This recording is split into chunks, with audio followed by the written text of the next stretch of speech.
Hello, everyone, and welcome to another episode of the Forge of Freedom podcast. I'm your host, Alex Ooley, and this is episode 153 of the Forge of Freedom. Today, I have the privilege of being joined by Sonja Feintech. I think I'm saying that correctly. Sonja will correct me if I'm wrong about that.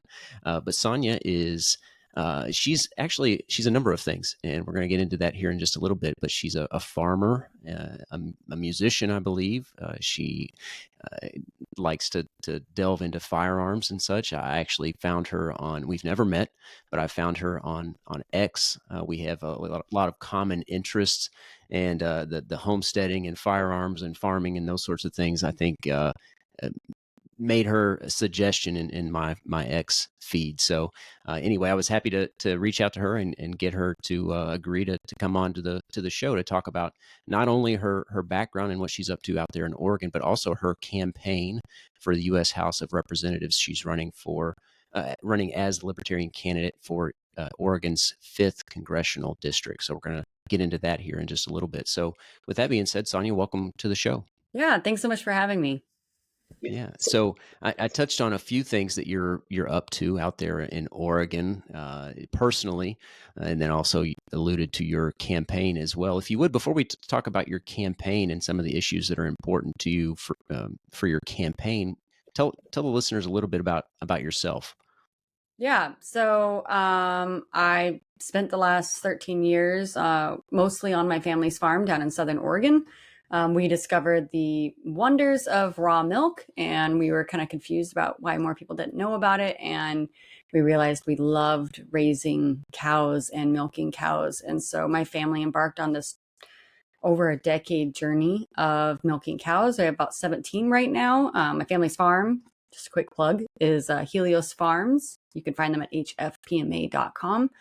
And so that's been my reality for a very long time, was raising hogs, pastured hogs, chickens, no soy, no corn, no pharmaceuticals whatsoever, raw milk, and just building this amazing community of people across Oregon where we're feeding them this nutrient dense food. And when you kind of embark on that journey, you start looking at things in a different light, especially when it comes to the regulatory state and the FDA and the USDA. And you're like, what is all of this? Wait a minute. It's kind of like pulling on a thread and everything just starts to unravel. And then you're questioning everything. And then all of a sudden you're just like a rabid libertarian, like abolish it all. We don't need any of this. And so that has been my reality for a while. And then my husband and I got married out on the farm. And for his business, we decided to move up to Portland for a few years.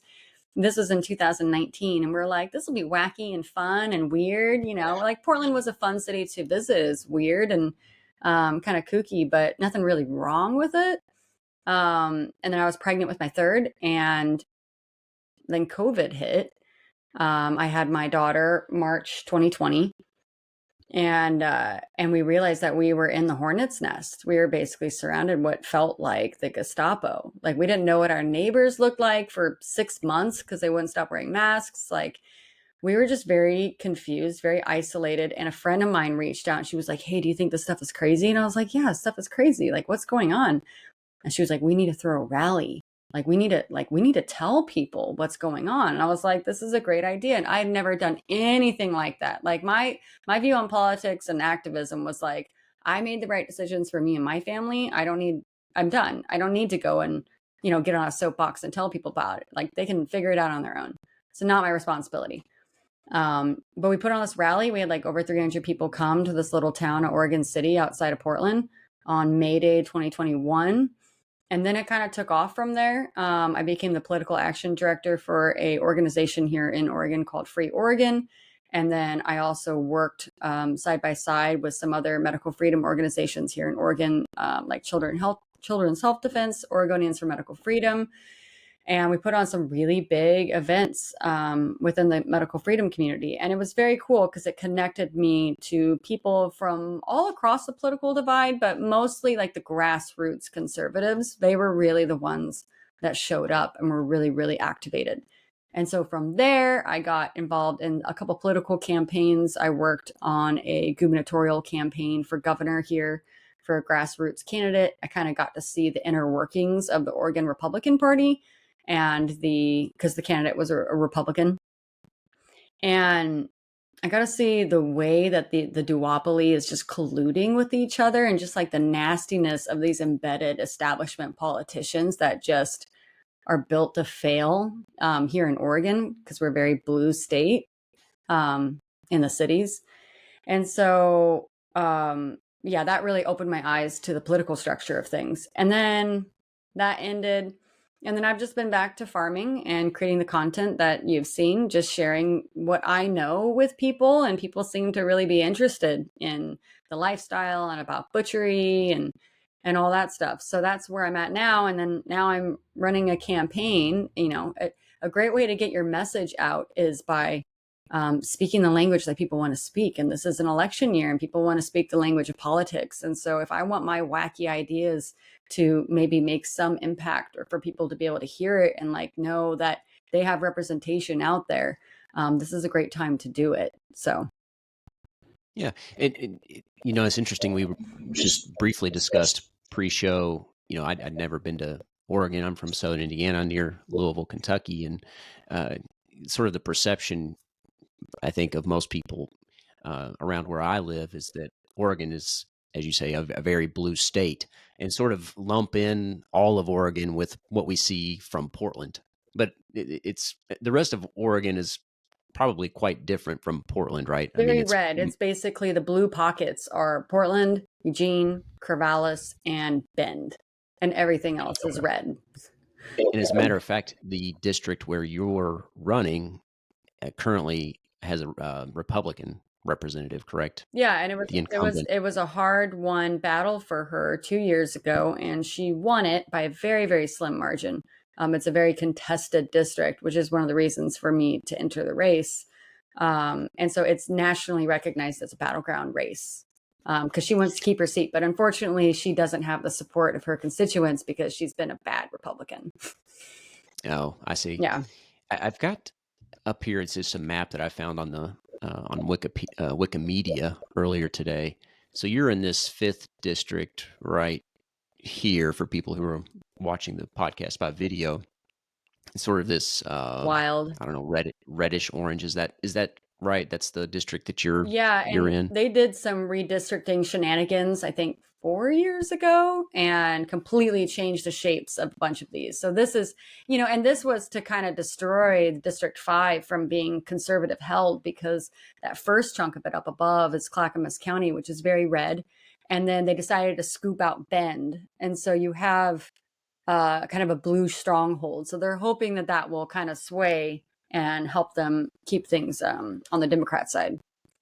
Okay, I see. See, we have the opposite sort of shenanigans in Indiana. It's a very Republican state, Mm. and the Republicans are always trying to redistrict to solidify the Republican Yeah, I mean stronghold. that's So, just the game, It's like yeah, it's yeah. just what they do with each So other. you mentioned, and I came to libertarianism sort of, it wasn't all at once. I was sort of late high school when I heard Ron Paul, in the famous debate exchange with Rudy Giuliani about blowback and foreign policy. So that was sort of the main thing that triggered the switch in my brain about how I thought about politics and what we're told and the mainstream media for the most part. But it's interesting, you come to it from a slightly different angle, sort of the regulatory angle, in terms of you mentioned raw milk and more local exchange, and that gets me to my next point, which is part of your name, or at least your name on X, as Sonja Agora. Can you tell us a little bit about what that means, what is meant by Agora and agorism? Yeah, so the Agora is a Greek term, and it's the term for the marketplace. So it's where people had free trade. It was the free market was flourishing. You're able to conduct commerce with each other without, oversight from the government. And actually, the term agorism or agorism, whichever, I've heard it said both ways. Yeah. yeah, was coined by Samuel Edward Konkin III, who was a student of Rothbard. Um, and he was a pretty wild guy, but he really was very focused on the counter revolutionary effect of utilizing these counter economics to basically starve the state and saying, like, you know what, like, we're not going to fight you about the hospitals. We're not going to fight you about the schools or the food. We're just going to go over here and bypass you and just do our own thing and establish our own networks and our own communities and not ask for permission for anything. And so that's a really strong streak in me. I definitely have some agorists that are like, wait a minute, you can't be an agorist and run for politics. And yeah, like that's a good point. But at the same time, no one knows what agorism is. And whenever I talk to people about it, they're like, that makes a lot of sense. Wow. And so I'm like, this is a great opportunity for me to do this. And I get to kind of inject these ideas into the mainstream. I think, it's a good sacrifice on my part. But yeah, that's just agorism in a nutshell. And a lot of it popped up for me coming out of the medical freedom movement, where people were, we were going to school board meetings. We were, fighting for them to stop injecting our kids with stuff and like all, just the mandates and everything. And then people were wanting to go and do maskless shopping trips, and at some point I was like, why do you want to give these businesses your money? Like, why are you begging them to let you in? And why are you begging these indoctrination centers to have your kids there? Like, maybe we should not be reliant on them. So if they take it away from us, we're not left, begging to come back. It was weird. So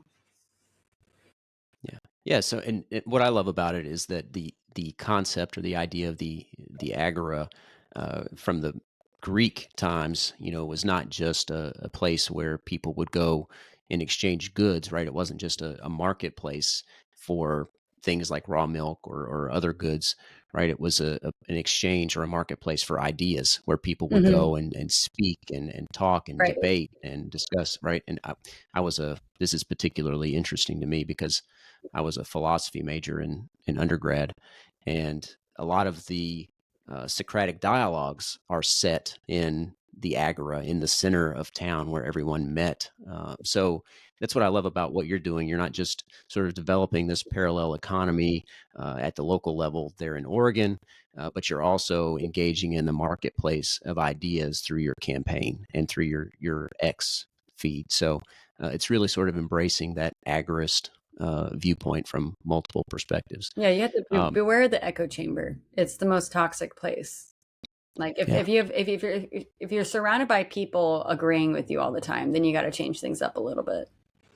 yeah, yeah. And the best way to do that, right, is to go to that marketplace and Right. present your ideas and let people, provide you with feedback, good or bad. Uh, so with all that being said, and actually before we move on to talk in more detail about some of the issues that you're running on your campaign, I want to put up here your X page, and then while you were speaking earlier, I also pulled up the family farm, the Helios Farms. Oh, fun. So yeah, here's Sonja's X page. You can find her at Sonja Agora or Sonja Agora. That's Sonja SonjaAgora on X. You're also on, I think, on YouTube, Facebook, and Instagram, but you're most active on Yeah. X, it Yeah. seems. Yeah. And then the other page, I'll put this up, is Helios Farms. I believe this is the correct That's correct. Yeah. page. Okay, excellent. And that's HELIOS Farms on X, and then HFPMA.com. So definitely go check those out. I'll include these in the show notes as well. So with all that said, Sonja, let's get into your campaign a little bit and some of the issues that you're focusing on in your campaign. I know you mentioned earlier, sort of regulatory. Uh, this is a phrase that's become more prevalent, I think, actually, since RFK was running, regulatory capture, right? It's sort of this intermingling of regulatory agencies and corporate interests, right? But also just mandates, even at the more local level.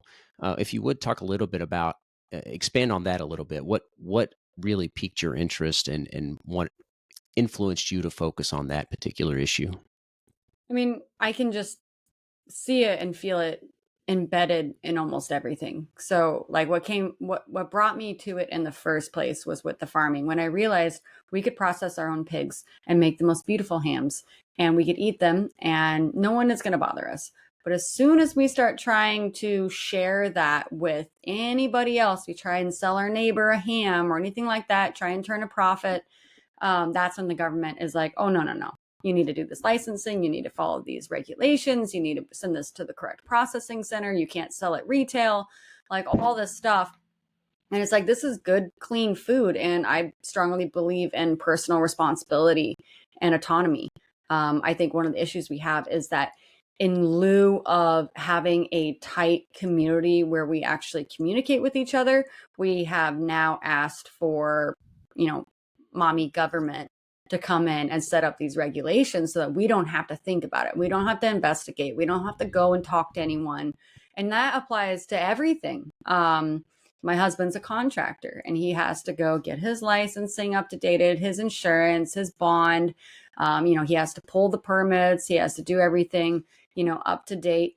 And even if he didn't do those things, he's still going to make sure that everything's to code. He wants to retain his business. He wants to retain the relationships he's making with people. But the government is, it wants its little slice of the pie. And then you apply that to people who are like, oh, housing affordability. That's a major issue right now. And it's like, it is so financially difficult to develop new properties, to build new things because of all of the regulatory obstacles in the way to get there, that just normal everyday people can't afford to do that because the state wants its cut. So then you apply it to everything, and that might be extreme, but I apply it to guns and I apply it to fishing and I apply it to all sorts of things. So that's what brought me to that point, was just personal experience and then talking to people about the hoops they have to jump through just to live and eat and make money. Yeah, it's often something that people, I think, take for granted. We have to get a license to go fishing. We have to get a license to get married. We have to, get a license to build things, right? We have to get a license to do just about all of the most essential tasks in our in our lives. And people just sort of, I think, have been conditioned to think that way. And your campaign is out there saying, no, it doesn't have to be that way, right? Yeah, basically, people have the opportunity to become more involved with the market and their own lives, and the government's taking a step back, letting people retain their own profit more. I'm also very, taxation is theft type of libertarian, which is hopefully the only type of libertarian. But allowing people to retain their own wealth and kicking the government from just siphoning off money from people just trying to build their life, and also intervening in that relationship with your neighbors. We've reached this weird point in society where we don't know the people living around us. There isn't like a community interdependency going on. It makes it incredibly difficult to network, which I think is something that the government probably really likes, because people working together, providing for themselves and being self-sufficient within a community is probably fairly threatening. So I believe that maybe on purpose or by accident, that's what it's led to with the bureaucratic regulatory state. As you were talking earlier, you mentioned raising cattle, no corn, no wheat, no soy, that sort of, and I apologize if that's not the three that you mentioned, but you mentioned several products that, you don't use in raising cattle. One of the things that got me more health conscious early on was actually that I got a dog. And when I got a dog, what do they sell you at the store at most, bulk, like Walmart or someplace like that? What's the food that they sell? It's a kibble that's full of corn, wheat, soy, animals that have been injected with everything under the sun, etc. Right. So as I was reading about that, and I was reading what was healthy for my dog, I'm like, okay, well, why doesn't that sort of same message apply to humans, right? And it turns out there is a lot of overlap there. Obviously, we're different creatures, right, and have different health needs. But that reminded me about your comments earlier. And I just happened to see this post on X earlier today. It was just coincidence.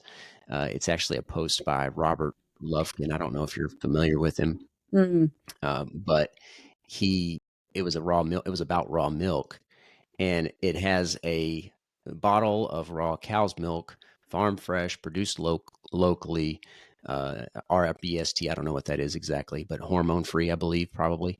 And Mhm. it's next to a can of Coca-Cola Zero Sugar with Oreo flavoring, right? Fizzy cookie Yeah. flavored.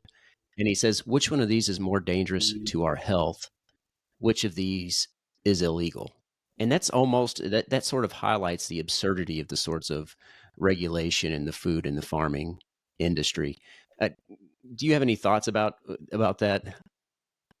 I mean, yeah, like I'm not in favor of banning anything. So when people talk about like, oh, we need to ban soda, we need to ban plastic bags, that was a big one for me when I was a teenager. I was like, wait, what? Like, do you think that people are so stupid that they can't choose to do the right thing?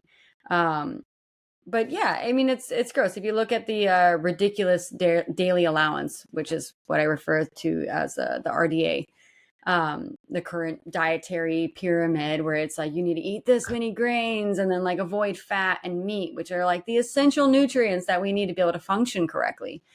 It's, obviously there's incentive to keep people kind of sick and poor and not operating at their highest potential. And but I'm also have a kind of a controversial take on raw milk, as in I don't legalizing raw milk to me seems like it would have the same effect as legalizing marijuana did. And I think decriminalization is a better place to go with raw milk, because I don't want the government to intervene. As soon as you start legalizing things, then the government gets involved. And all of a sudden they get to regulate it and they get to say, well, this is how you have to clean things. And oh, you're going to sell at retail. You need to do this. We're operating just fine. There are people going out of their way to drive all the way to a drop site or all the way to a farm to get that milk because it's so important to them. The last thing we want is the government intervening in that, and messing everything up. Yeah, I guess I'd actually like to come back to this because this relates a little bit to, um, I think it was House Bill 114 that decriminalized uh, certain drugs in Oregon. I think it was even some of the more harsh drugs. Are you 113. familiar with the? 114 was the firearms one. I Oh, believe okay. it was I, 113.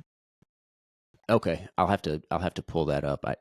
It's been a little while since I looked at that, but there was some eh, sort of positive or an optimistic view of that when it passed. But then I believe in Oregon they recently repealed it, right, or walked it back a little bit. The The legalization. I believe what happened was the governor intervened, and I don't know, it might have been the Congress here in Oregon might have written something else. I'm actually not up to date with it. But yeah, when it happened, so one, it was an initiative petition, right? We can do those here. Anyone can write a bill, and people, you get enough signatures, it's on the ballot, and people can vote for it. And it sounded great. As a libertarian, I don't want the government be able to, arrest you and jail you for a nonviolent crime. If you want to take hard drugs and ruin your life, that's your own responsibility. And so I thought that was a good step. But one of the things that was written into it, so one, it was written really, really poorly. It didn't go through the rules committee as bills do over at the Capitol. So there was a lot of broken things with it. But one thing that was supposed to be in there was that the government was going to release a certain amount of funds for mental health treatment and helping incentives to get people well. So if they do get contacted by law enforcement, they're like, all right, here's some treatment. You can go do that. We were supposed to release funding for that. That funding never got released. A lot of these treatment centers became so bogged down by the situation. They weren't able to take more people. They weren't able to give treatment. They didn't get the funding that they were told they were going to get funding, which was a main caveat for why people voted for it. They were like, okay, like that makes sense, but also they're going to get treatment. I'm willing to put my tax dollars towards that. That part never happened. So what you ended up with is this sort of anarcho-tyranny situation, especially in Portland, with just rampant public drug use with no recourse. And it ended up infringing very, very much on property owners' rights, people's well-being, It was just kind of like an open air drug market, which also wasn't serving the people that were suffering, because we also have a responsibility, I think, to, you know, not allow people to be flopping around naked in the street. Like, it only goes so far about what you're allowed to do. And there's so much human suffering that's happening just like out in the open because of this.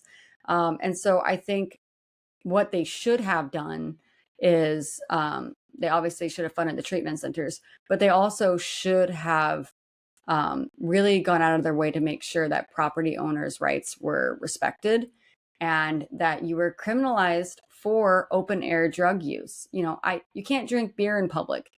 I think that's fine. If you want to live in a society, if you want to live in Portland, if that's what people agree on, then that's that. But with the drugs, you just have people like sitting outside of schools smoking fentanyl. And at some point, it's like, okay, like, you can do whatever you want in the privacy of home, but you don't need to do that right here. I want to hash this out a little bit because I think you and I may have some disagreement here, and I want to find out if we do. Uh, so you mentioned earlier, with respect to selling raw milk, for instance, that it should be decriminalized rather than legalized. And for those who may not know the distinction, right, decriminalization just means that there's no criminal penalty, but there's still some penalty. There's like an infraction or a fine, or it's still basically verboten, but not in a criminal way, right? Legalization means that whatever the product is, whether it's raw milk or drugs, that it becomes legal to sell it, to exchange in it. There's a market for it. But anytime there's a market, and your concern here, right, is that the government's going to come in to regulate it in some way, right? With respect to the drugs, and I went back and looked it up. It was Measure 110. 110, yeah. That we've been talking about, that decriminalized drugs in Oregon. And the problem I see, especially when it comes to drugs, and I haven't thought this through as it might apply to raw milk, for instance. But the problem with drugs is that decriminalization still doesn't allow for a free market, right? So the drugs that are being sold are still drugs from the black market, and the drugs from the black market are the ones that are particularly dangerous because they're laced with fentanyl. They're cooked in labs that we don't know about, are who knows who made them. You can't sue the people who made them for making a product that's not suitable for consumption, those sorts of things. Whereas legalization, I think, would avoid that problem because, like the example with alcohol, right? After Prohibition, when they were primarily selling high potency moonshine, right? Beer became more popular, and it became regulated. I'm not in favor of regulation, but you could at least sue the manufacturer for a defective product or an unsafe product. And so I fear that decriminalization leaves that sort of black market, at least when it comes to drugs. What do you think about how that applies to raw milk? Do you see it differently? Yeah, that's interesting. I never actually really considered like fully legalizing drugs. So you Yeah, could go and, it's like a weed shop on the corner, right? You can yeah, go in there and you can pick correct. up your drugs, and you know that it's been tested and it's gone through all the certification and it's good to go. I think that I mean, I don't really know what would happen with that. Yeah, my view is that we're better off having it legalized and then fighting against the regulation by the government, Yeah, because yeah. then you have a free market in the product, and it could be certified, and it may not be certified by the government, right? It may be certified by independent labs, et cetera. But at least you know that whoever, who's selling it. That's the first step, right? It's not some last mile dealer, right? You know who's Mhm. manufacturing it, and you know who to go to if it's defective, to sue and to put out of business potentially. Yeah, I mean, So if you use, I brought up the weed legalization earlier. If you use that as an example, a part of the problem is that the people who have been able to afford to get their product in those little weed stores, it's millions of dollars to be able to get the permits and the licensing and the cameras that are on nonstop 24 hours a day with the backup generator to that, and then another backup generator and GPS trackers and all this stuff. So they legalized it. all the mom and pop, multi-generational weed farms that have just been operating in their little towns under the radar, reinvesting in the community, they all got kicked out. And here in Southern Oregon, we had a huge explosion of issues with the cartels because all of a sudden there's all this vacant land. The cartels moved in and they don't care. They've got their backing from whatever country they're from. They don't care about the fines and all that stuff and being raided because they can just pop up somewhere else. But meanwhile, all of these small farmers got kicked out of the equation, and only the people with massive amounts of money and all this backing from financiers were able to dominate the weed market and flood it. And so I feel like there would be some sort of exclusionary war happening there, which could very well also happen with raw milk. You would probably have large raw dairies large commercial dairies start to be like, we're also going to sell raw milk products, flood the market, kick out all the family raw milk producers, also with a lowering of quality. So that would be my argument back against that, because I'm not in favor of what's happened with the weed farms. I feel like it's been kind of a loss for the gray or black market that was operating really nicely. So, I think my concern is because you mentioned the cartel as well. With the cartel, for instance, I think that decriminalization allows the cartel to continue to operate, right? Because there's still no market, there's still no legal market for legitimate players to come in. I think if you legalize all drugs, that puts the cartel out of business because they don't have the black market to operate within. And I think the same sort of thing would happen with raw milk. Right now, raw milk is the cartel equivalent, right? Would be the small local farmers, which sounds crazy, right? Um, but I don't know, to your concern about those small local farmers going out of business. I don't know what the best solution is for that, because I share the same concern you do, obviously, that big milk, so to speak, would come in and flood the market with product at a loss until all the small players were out of business, and then raise the prices.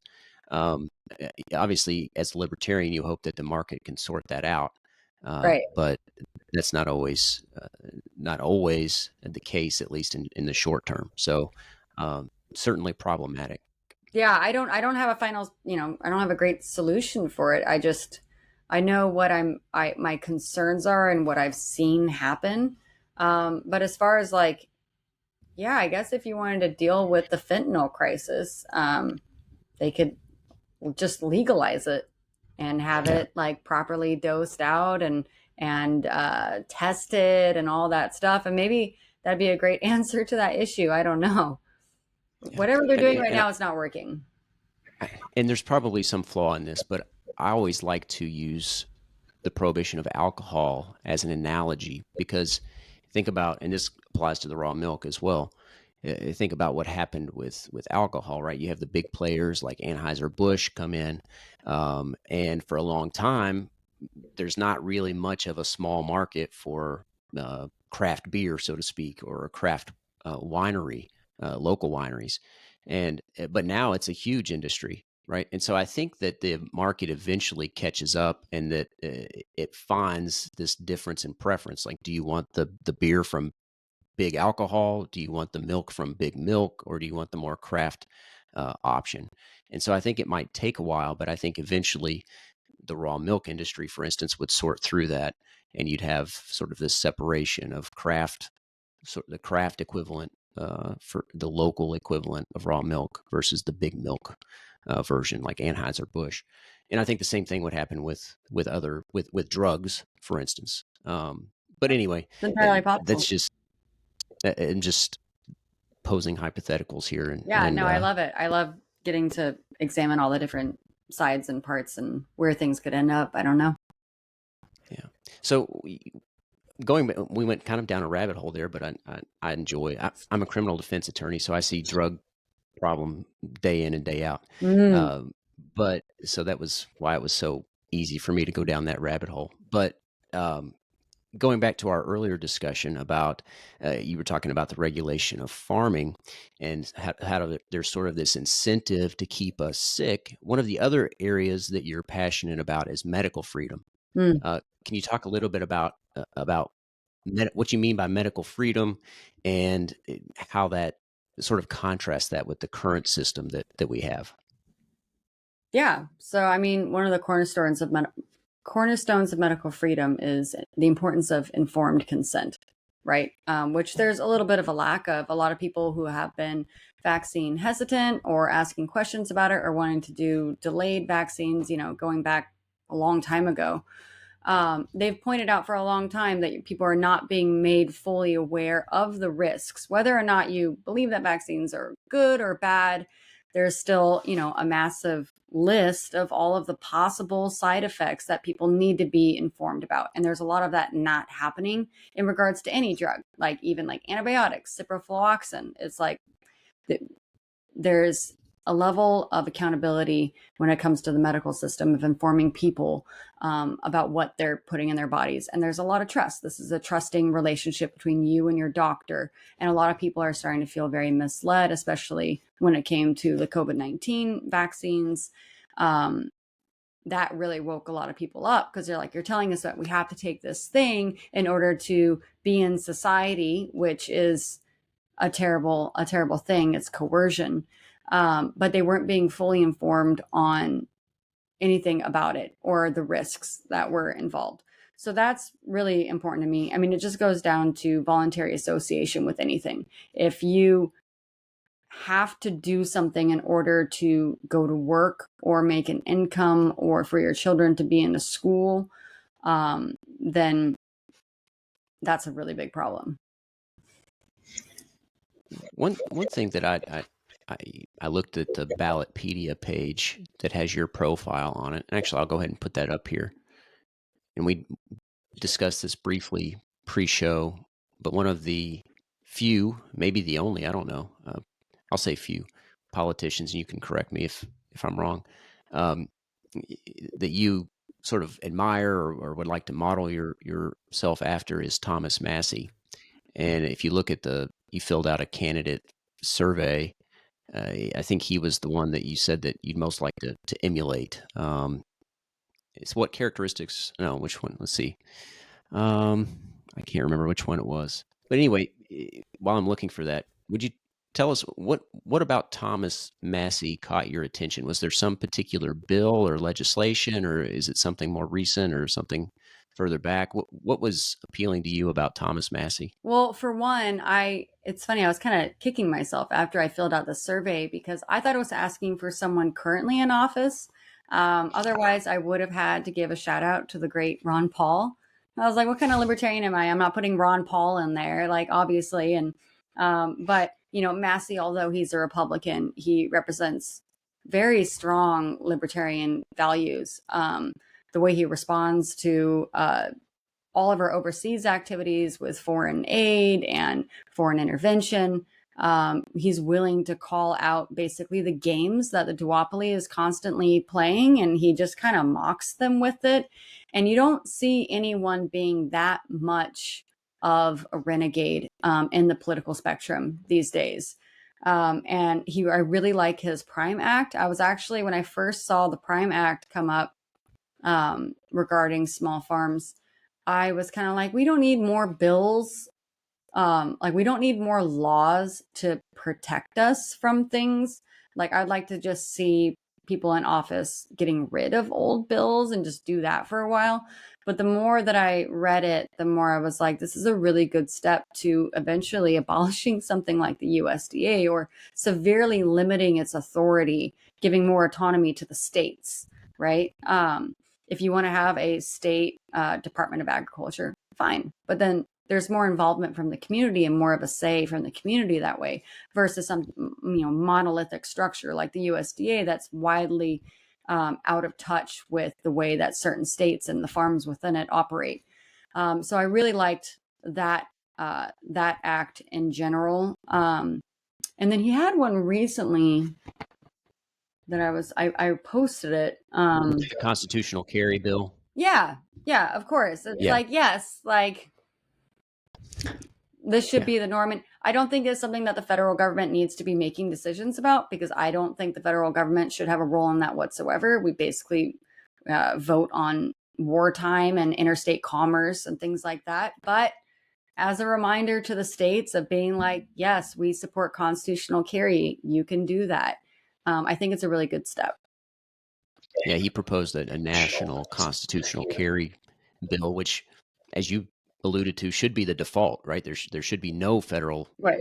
involvement in the carrying of firearms, right? That's what the Second Amendment was intended to do, was to prevent the federal government involvement. It was to restrain the federal government, not the individual. So, yeah, I was glad he proposed that bill. Of course, it won't get passed, but it's symbolic nevertheless, and at least hopefully catches the attention of more and more people. But I'm glad you mentioned the Prime Act, because this also relates to our discussion about medical freedom to some degree, and I'll explain how, I think, and I want to get your thoughts on this. The Prime Act, from my perspective, and I'm sure you know more about this than I do, it I think it was motivated from a lot of the food shortages and sort of the what we found out was a fairly uh, fragile food supply system, right? During the pandemic and all the lockdowns, Mm-hmm. you have these huge companies that have very centralized production of meat, in particular, and processing of meat. And so the Prime Act primarily was a way to reduce regulation so that meat might be sourced from more local, smaller producers who otherwise couldn't afford to get into the meat production and processing business because of all the regulation. Is that essentially what the Prime Act did? Yeah, it's basically just opening up the market, making it more accessible Yeah. for more variety of products to be able to come in. Like here in Oregon, last I checked, for the longest time, we had one USDA processing facility in the state. I think we have maybe another one now, but that was in Springfield, Oregon. So any meat that was produced that was going to be sold retail had to be shipped not meat, like the live animals, right? Had to get shipped all the way to that one central place. And that was a big obstacle for a lot of small farmers who wanted to be able to sell retail. Yeah. And the connection I see here between meat production and medical freedom, right, is that I think by medical freedom you intend to deregulate. So any involvement that you have or foresee would be to deregulate the medical industry, right? For one common example, I think that people might recall from the lockdowns was this certificate of need laws. Like, we have only so many hospitals because there's some government bureaucrat that determines how many hospitals need to be in Mm-hmm. a particular region or state or what have you. Right.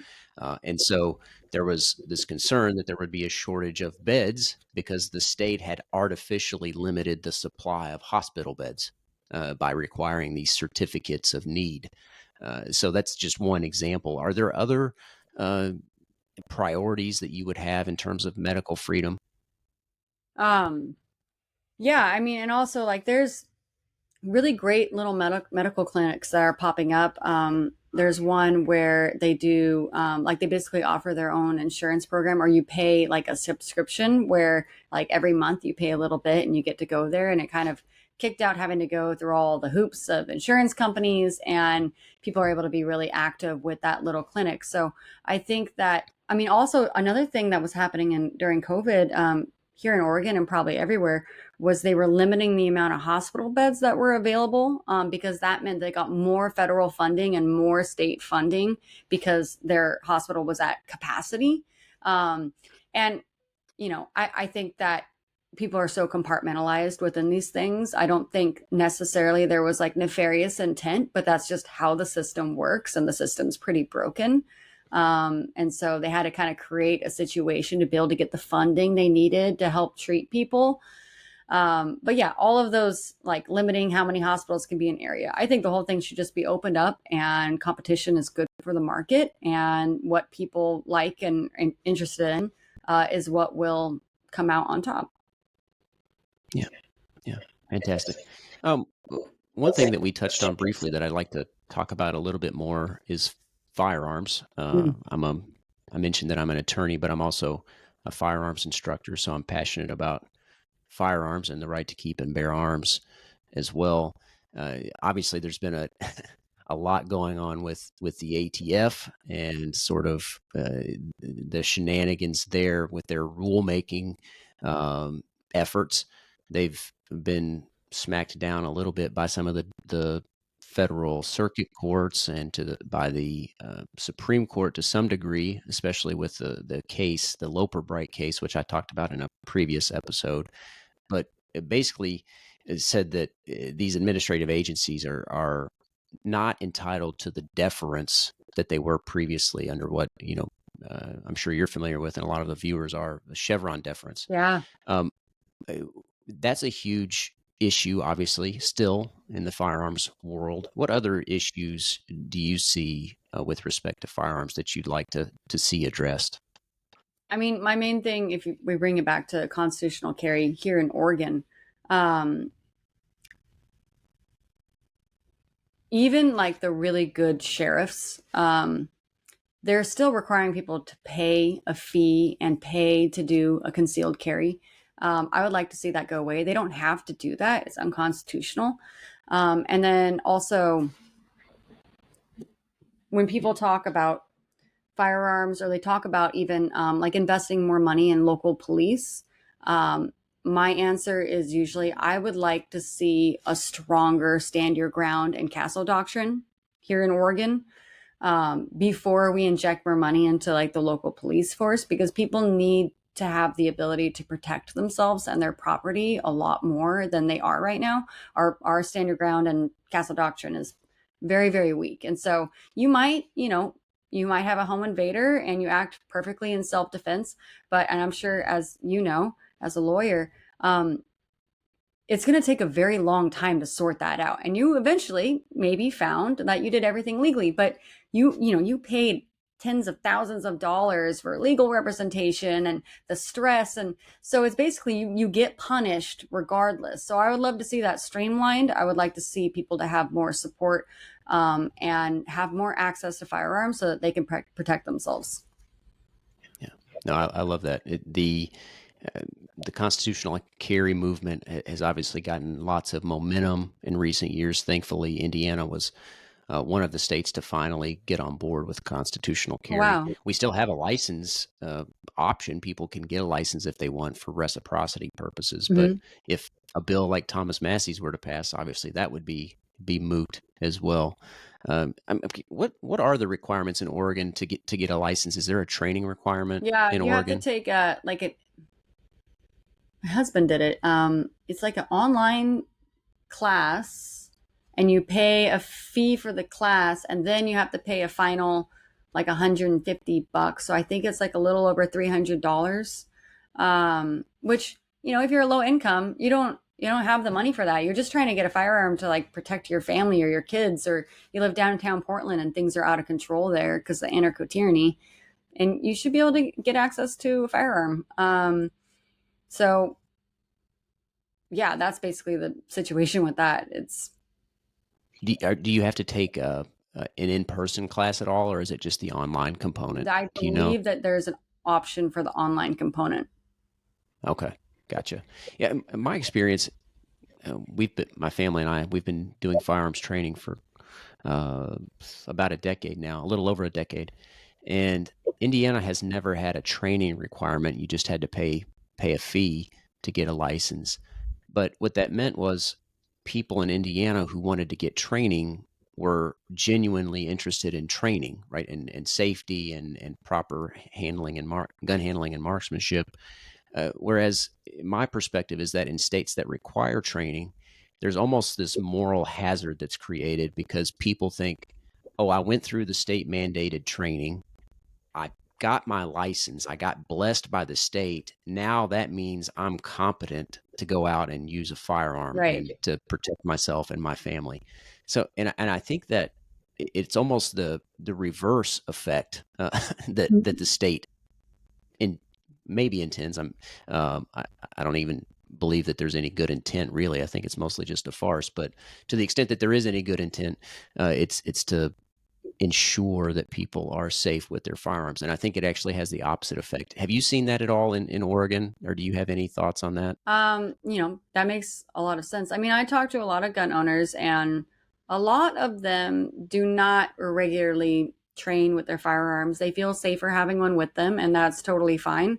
But I also know a lot of people that are extremely active within the firearm community. And yeah, I think Yeah. I would love to see people training on a regular basis with firearms. I mean, it's kind of the same thing as like you also don't like you have a responsibility. Like you're carrying a firearm, you're responsible for yourself. Okay, you're more likely protected. You're responsible for your family. You're also responsible for the wider community. And so I would think that personal responsibility, you would want to be as accurate and trained as possible so that you can be an asset. Because if you enter a conflict and you're not trained up, the likelihood of something negative happening to you, I would think, is much higher as soon as you bring that thing out and you're not trained. So I would like to see that. I don't think that government incentivizing it or requiring it is helpful. Yeah. No, I agree. And that's been my experience. I think that it has actually a detrimental effect where government does require training. It sounds counterintuitive, but that's been my experience. And That makes I, sense. I don't know. I always like to ask folks who are from a state that requires training what their perspective has been. But I went through the class in Florida because Florida has a training requirement, and a class in Kentucky who also had a training requirement previously. They're both constitutional carry states now, but it seemed like there was a mentality that once I got the license, went through the training, that now I'm good to go. Now I've done all the training that I need to do, which is I Now you're think proficient. short. You're an expert now. Right. Exactly. Yeah, Exactly. that's yeah.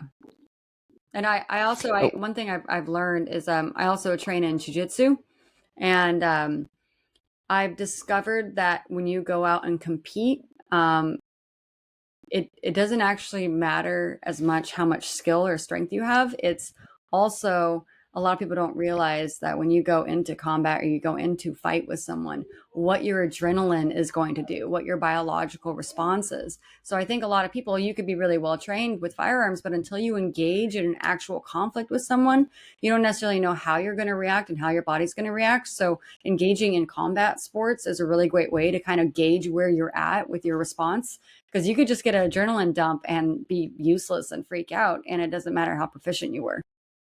yeah. No, I love that point. There's certainly a lot of overlap in those sorts of the Brazilian jiu-jitsu and other contact sports, especially, and a critical incident, where you may have to defend your life or the lives of your loved ones.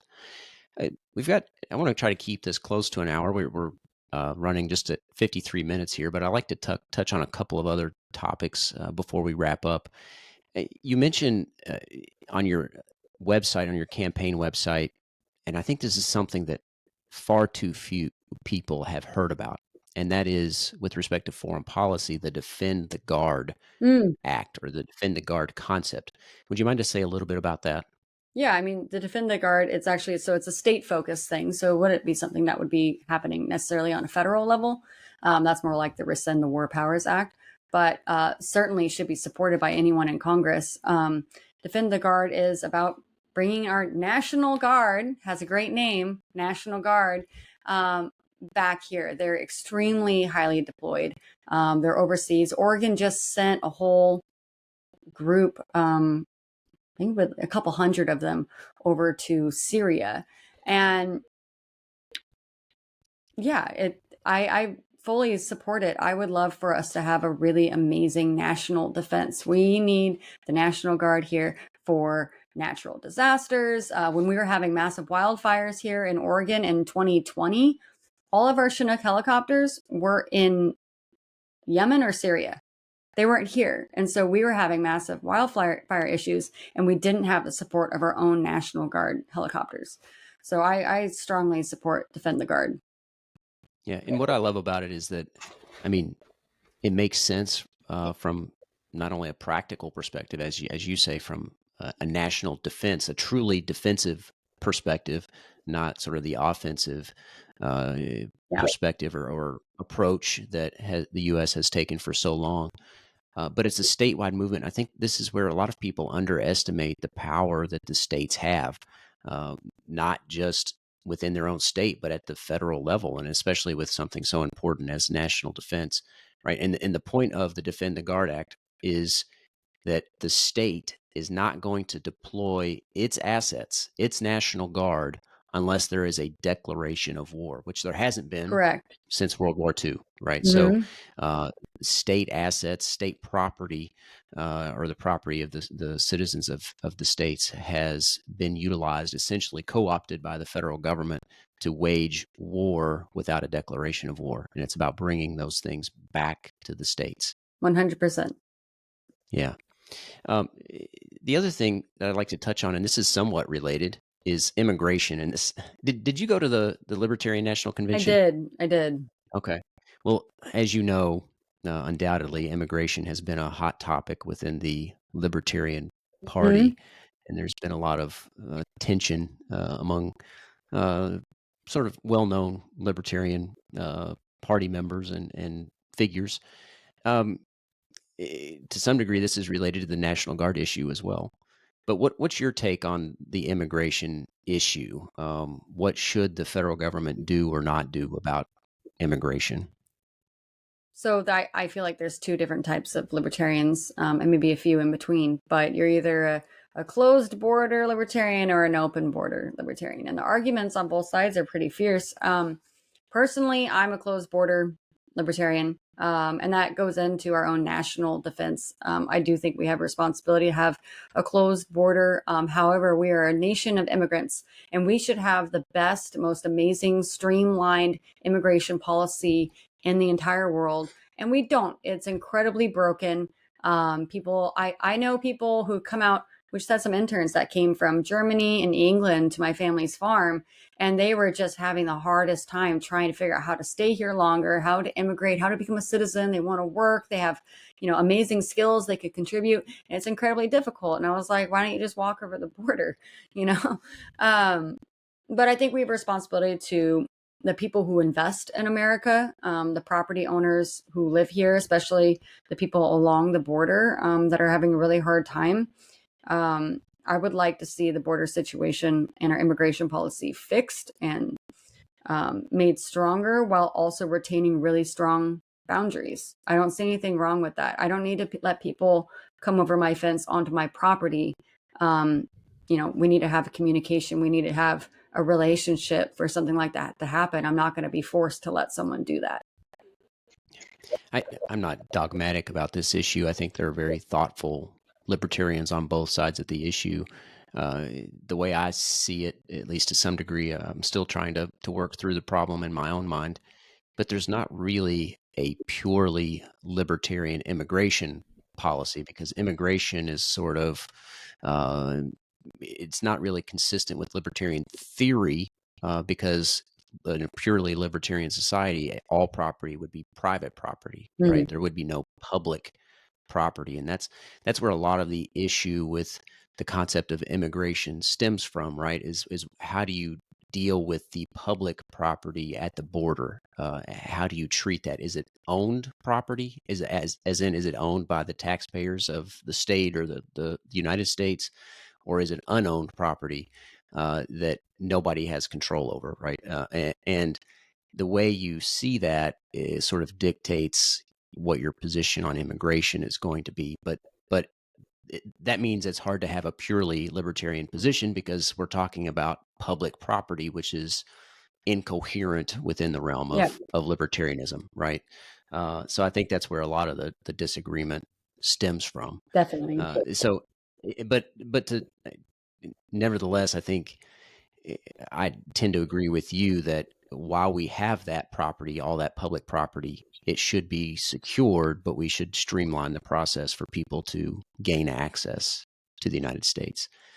Ultimately, the best solution would be to privatize all that property, but we're, I think, a good ways from that Yeah. solution or that fix. right? Am I crazy? What are your thoughts about that?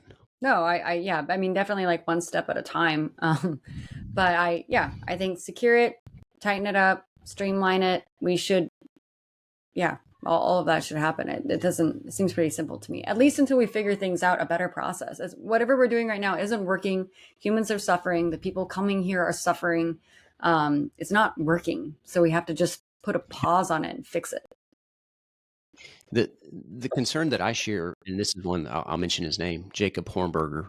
He got into a pretty significant argument with some other candidates and Libertarian Party figures. The point that I think he makes that I think is pretty compelling, or a concern at least, is that to secure the border, you have to expand the police state, which is also a significant concern for libertarians and libertarian theory, right? So I share that concern, but what do you do? And like I said, in the meantime, before you privatize all that property, what do you do? And I think that's a difficult problem to solve. I mean, we have, national defense. We have missiles and fighter jets protecting our country in general from the rest of the world. So if people try and come here and mess with us, then we respond. And I'm not saying that it's on the same level, but if you look at it as this is our national security, this is our border. If we're okay with investing in national defense, which I think that as libertarians, we're still okay with that, then maybe we would look at the border as an extension of that national defense, not necessarily a police force within our own cities. So get our military equipment out of the thousands of bases worldwide and bring it home and defend the border with a fraction of that equipment, right? Yeah. Or National Guard equipment. So there's certainly, I think, the capability to do it if we weren't so distracted with foreign affairs everywhere else around the world.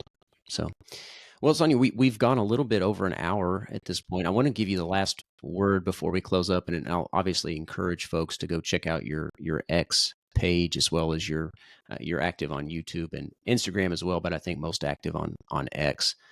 So I'll certainly link to that. Is there anywhere else people should go to look for you? I'll link to the campaign website as well, which is sonjafororegon.com.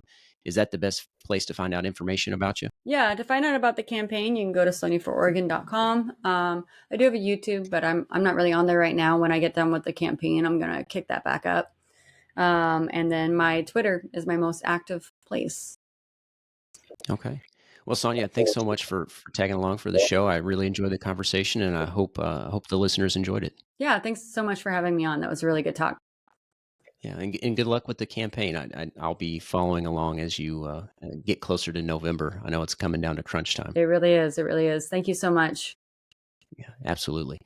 Well, thanks everybody for tuning in. I hope you enjoyed the conversation with Sonja. I think that there's a lot to unpack there. Of course, I'll link to her campaign website as well as her Twitter, X, and YouTube, or I should say X, YouTube, and Instagram pages, and the Ballotpedia page as well, where you can go and check out the survey that she filled out, as well as some more biographical information there as well. So thanks everybody again for tuning in. If you liked it, don't forget to like and subscribe to help us spread the message of freedom. As always, you can find us on Facebook, YouTube, Rumble, and X, and at forgeoffreedom.com.